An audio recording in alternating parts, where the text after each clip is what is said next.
Oke, kali ini Toko Film akan membahas film yang berjudul Cruella yang dirilis di Indonesia pada tanggal 21 Mei 2021 kemarin. Film ini berlatar di London tahun 70-an yang menceritakan seseorang yang bernama Cruella.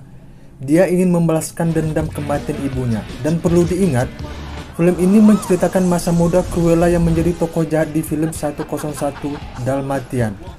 Film yang dulunya sering ditayangkan di TV-TV Indonesia. Kalau nggak salah dulu di Global TV kalau nggak salah. Oke, bagaimana keseruan filmnya? Mari kita mulai.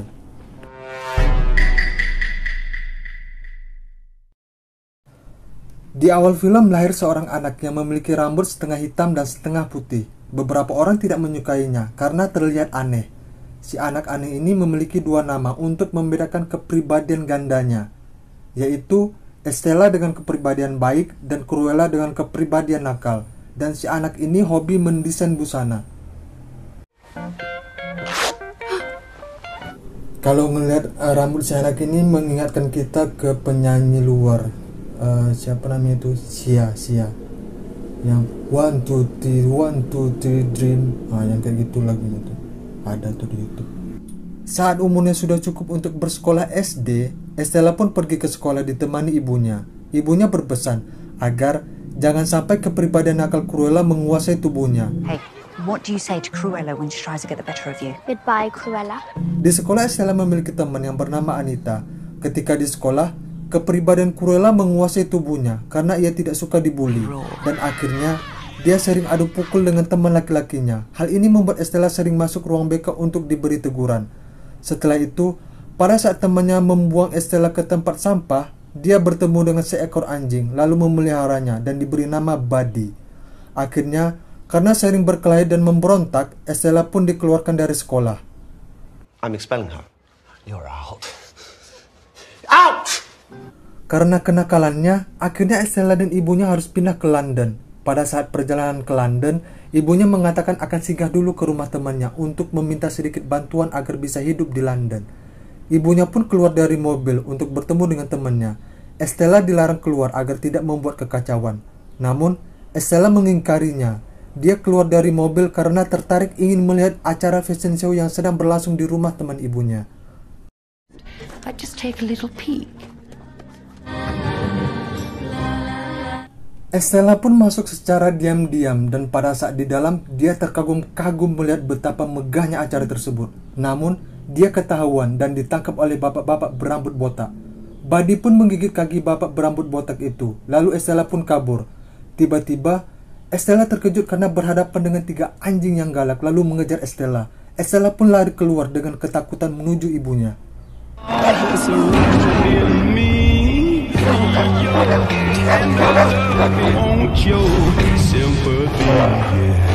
Pada saat Estella terjatuh, anjing itu malah lari menuju ibunya dan mendorong ibunya ke belakang jatuh ke jurang.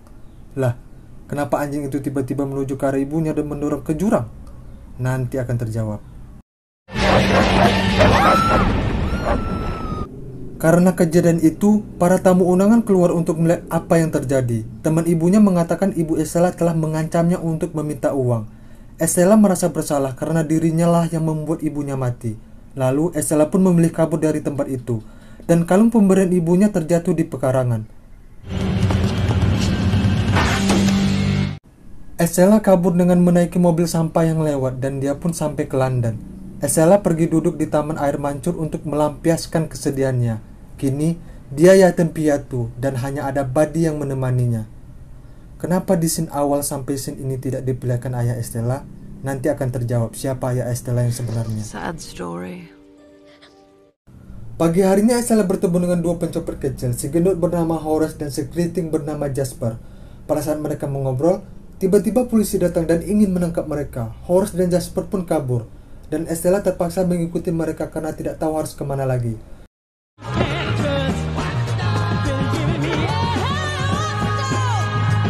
Lalu, sampailah mereka di tempat persembunyian Horace dan Jasper. Estella menceritakan jika ibunya sudah tidak ada lagi. Jasper pun menawarkan bergabung saja dengan gengnya. Dan Estella pun berkata bahwa dia tidak ingin menjadi pencopet. Dia hanya ingin menjadi perancang busana. Akan tetapi, mau tidak mau Estella bergabung dengan geng Jasper dan Horace. Lalu, Estella merubah warna rambutnya. I wanted to be a fashion designer, not a thief. Probably a mother's dream, but Scene pun berganti dengan memperlihatkan Estella yang sudah dewasa. Mereka bertiga menjalankan profesinya sebagai pencopet yang handal. Mereka mencuri di rumah, toko perhiasan, bahkan di hotel.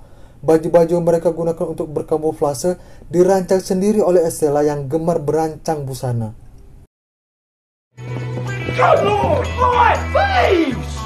Keesokan harinya, Estella mendapat kejutan ulang tahun dari Jasper dan Horace. Dan pada hari ulang tahunnya, Estella mendapat pekerjaan baru, yaitu bekerja di tempat yang ia dambakan selama ini, yaitu toko Liberty of London, tempat desainer merancang busana. Akan tetapi, dia bekerja di posisi paling bawah sebagai cleaning service. Di toko itu, Estella berharap yang darinya dia sebagai cleaning service berpindah posisi sebagai perancang busana. Dia terus-menerus melobi atasannya agar bisa diberi kesempatan untuk menjahit busana. Akan tetapi, bosnya tidak peduli. Bagi bosnya, cleaning service tetaplah sebagai cleaning service. I really am a dab hand with the needles. Don't go outside the boundaries of your engagement. Please. Malam harinya pada saat membersihkan ruangan bosnya, dia melihat minuman alkohol milik bosnya, lalu meminumnya sambil berjalan memegang plastik sampah. Lalu, dia melihat busana yang dipajang di etalase toko itu. Menurut Estella, busana itu jelek dan perlu diubah. Keesokan harinya, dia terbangun di etalase toko tersebut. I just can't leave you looking like that. Rupanya Estella mengacak-ngacak dan merubah busana yang terpajang di etalase toko tersebut. Bosnya pun marah besar kepadanya. Pada saat bersamaan, Baroness sang perancang busana yang sangat terkenal datang ke toko tersebut dan melihat busana yang sudah diacak-acak oleh Estella. Baroness menyukai kreativitas Estella. Lalu, Baroness memberikan kartu nama miliknya yang menandakan Estella direkrut bekerja untuk membuat rancangan busana milik Baroness. You're hired. This address, 5 a.m. That girl put together a better window display than I... Betapa bahagianya Estella bisa bekerja di tempat Baroness yang sangat terkenal itu. Keesokan paginya, Estella berangkat kerja ke tempat Baroness. Di sana, dia disuruh untuk membuat sebuah gaun dan diperlihatkan ke Baroness. Perancang busana tidak hanya Estella saja, namun banyak perancang lain juga. Dan Baroness adalah tipe orang yang seenak jidatnya saja. Jika hasil gaun perancang menurutnya sangat jelek, maka dia akan memecat langsung perancang busana itu. Well, you're fired. Pada saat santai berjalan, mata Estella tertuju ke sebuah toko pakaian second. Sang pemilik toko bernama Artie. Estella sangat suka dengan koleksi baju di toko tersebut. Baroness 65 in the window. You and I are going to be very good friends, Artie. Estella pun semakin dekat dengan Baroness karena menurut Baroness, Estella sangat berbakat dalam merancang busana dan Estella selalu mengikuti Baroness. Did you make it pencil thin? Show me. I think you're something. Ketika sedang mengobrol dengan Baroness, Estella melihat Baroness memakai kalung yang pernah Estella jatuhkan pada saat masa kecil dulu. Rupanya, orang yang ibunya temui waktu itu adalah Baroness. Dan Baroness mengatakan bahwa kalung itu pernah dicuri oleh seorang karyawan. Hal ini membuat Estella marah. Padahal, kalung itu tidak dicuri oleh ibunya. She stole this? As it was, actually. It was during my winter ball and her death really overshadowed the whole thing. Lalu Estella menceritakan semuanya ke Jasper dan Horace. Estella berniat mencuri kalung itu dengan dibantu Jasper dan Horace. Mereka pun membuat rencana untuk bisa menembus keamanan rumah Baroness yang sangat ketat.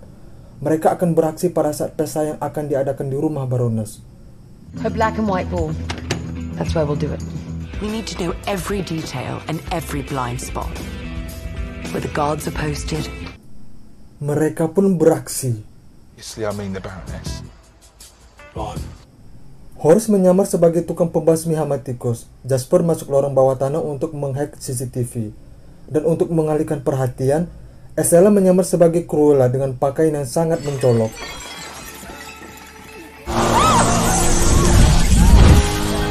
Pada saat Cruella membuat kerusuhan, Horace pun beraksi untuk membobol brankas. Lalu brankas pun terbuka dan rupanya kalung itu tidak ada di brankas, melainkan sedang dipakai oleh Baroness. Pada akhirnya, Horace ketahuan oleh security. Jasper pun dengan cepat menyamar sebagai pelayan dan memasukkan tikus ke makanan. Baroness pun teriak melihat tikus itu.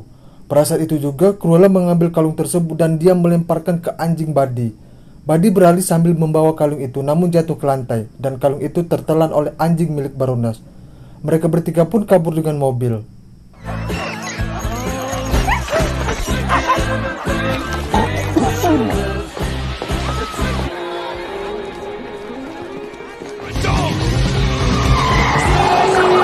Karena kejadian itu, Estella pun menyadari bahwa dulu ibunya mati disebabkan oleh Baroness. Baroness memanggil anjing itu dengan peluit dan menyuruh anjingnya menyerang ibunya.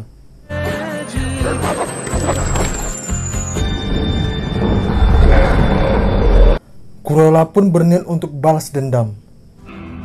Revenge. Keesokan harinya, Cruella mendatangi reporter Anita Darling yang biasa membuat berita tentang fashion. Cruella ingin Anita membuat berita tentang dirinya agar publik tahu kalau Cruella lebih bagus dalam membuat busana dibandingkan Baroness. That's Estella from school. You have a bit of an extreme side. I want you to help me tell them who I am. Jasper dan Horace menculik anjing-anjing milik Baroness yang sedang dimandikan di cat shop.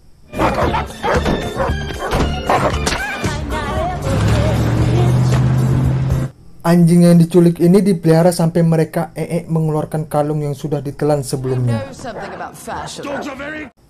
Cruella pun datang ke toko Artie untuk meminta bantuan Artie bekerja sama membalas dendam ke Baroness. And I need help. You certainly made a splash. I do love trouble. Cruella pun mulai beraksi lagi. Dia selalu datang membuat kerusuhan di setiap pesta yang dihadiri oleh Baroness. Ini dilakukan Cruella untuk memberitahu publik bahwa Cruella lebih handal merancang busana dibandingkan Baroness.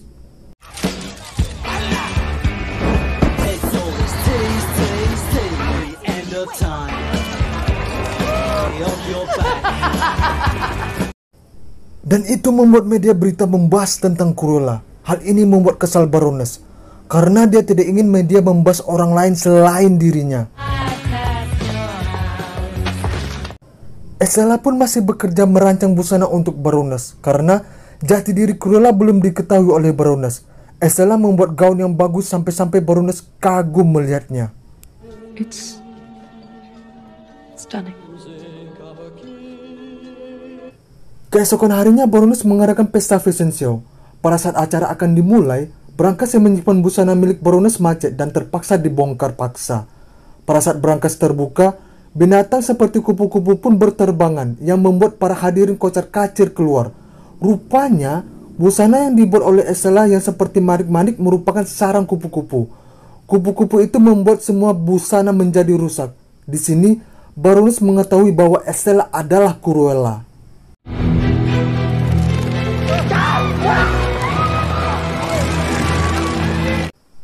Di luar ruangan, terlihat Cruella dan temannya membuat kehebohan lagi. Cruella memakai busana yang mirip seperti warna anjing milik Baroness. Polisi datang dan acara pun bubar.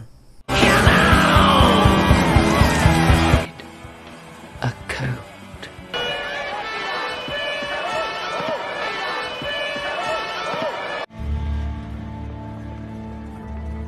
Pada saat Cruella sampai di rumah, betapa kagetnya dia. Baroness mengetahui tempat persembunyiannya dan mengikat Jasper dan Horace. Cruella pun ditangkap dan diikat di kursi. Baroness yang psikopat membunuh Cruella dengan membakarnya bersamaan dengan rumah. Lalu, Jasper dan Horace akan dipenjara karena dituduh sebagai pembunuh Cruella, agar Baroness terhindar dari kasus tersebut. You really are a psycho. They're going to jail. I know you killed my mother. Oh, that's why you're peeved. Goodbye, Cruella.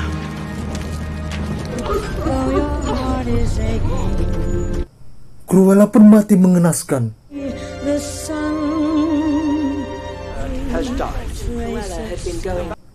Tapi bohong. Cruella diselamatkan oleh bodyguardnya Baroness, yaitu Bang Botak. Kenapa Bang Botak menyelamatkan Cruella? Bang Botak memberikan kalung yang dicari oleh Cruella dan mengatakan kenyataan yang sebenarnya, bahwa Cruella adalah anak kandung Baroness. Lah, kok bisa?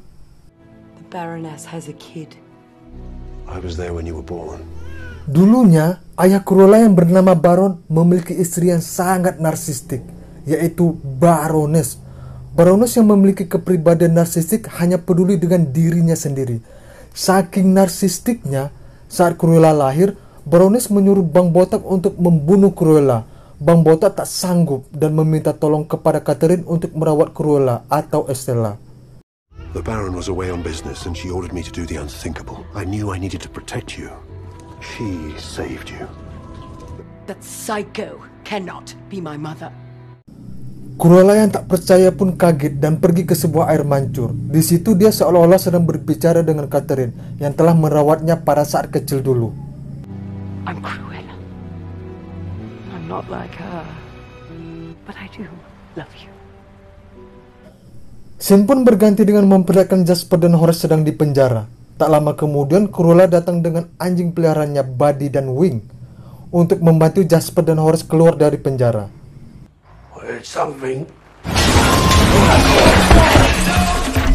Pada saat Cruella membuat kerusuhan dan dikejar oleh polisi, si anjing Wing masuk ke sel dan memberikan kunci ke Jasper dan Horace. Mereka berdua pun berhasil kabur dan Cruella berhasil lolos dari kejaran polisi.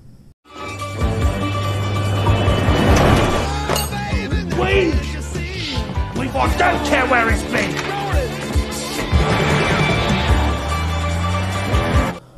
Cruella menceritakan kebenaran yang sesungguhnya bahwa Baroness pernah ingin membunuhnya dan meminta bantuan Jasper dan Horace untuk membalaskan dendam. Awalnya Jasper dan Horace menolak, akan tetapi Cruella memohon agar ia dibantu. Akhirnya mereka luluh juga. Lalu mereka membuat perencanaan balas dendam lagi. She'll find me, Jasper. You know she will. You're my family. So what's the plan? Lalu Cruella pergi ke toko Artie. Betapa kagetnya Artie melihat Cruella masih hidup. Di sini Cruella meminta bantuan Artie lagi untuk rencananya membalaskan dendam. Small point. Aren't you dead? I have a plan. Of course you do. Rencana pun dimulai. Mereka akan membuat kekacauan di pesta amal Baroness yang akan diselenggarakan. Mereka mencuri data alamat rumah dan ukuran baju para tamu yang akan datang dan mengirim sebuah busana kepada tamu untuk dipakai pada acara amal Baroness.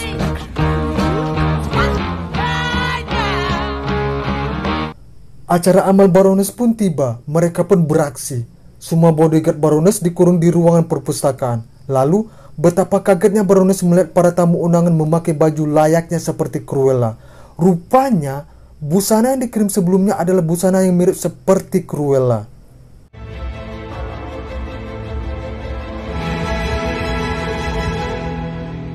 Cruella pun berkamuflase di antara yang lain. Lalu, Cruella secara diam-diam mengambil peluit untuk memanggil para anjing.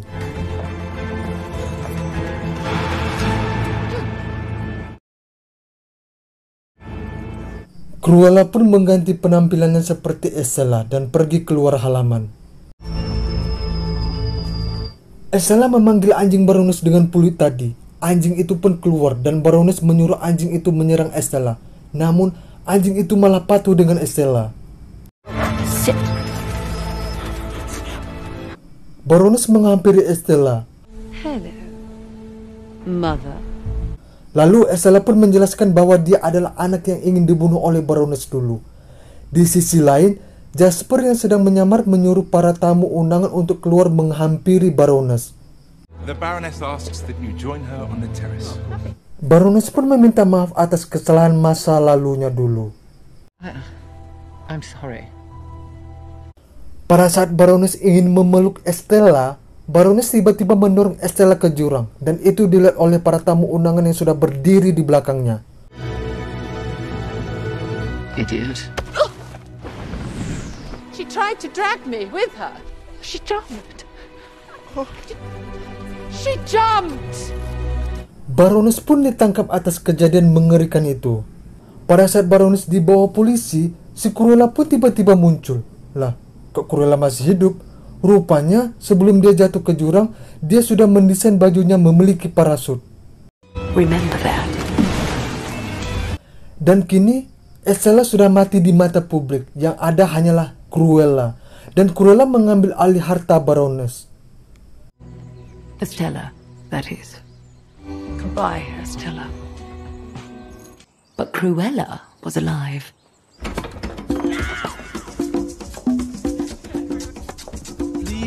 Lalu, film pun tamat. I've got a few ideas. Kesimpulan apa yang bisa diambil dari film ini? Hikmah apa yang bisa diambil dari film ini? Coba kalian tulis di komentar.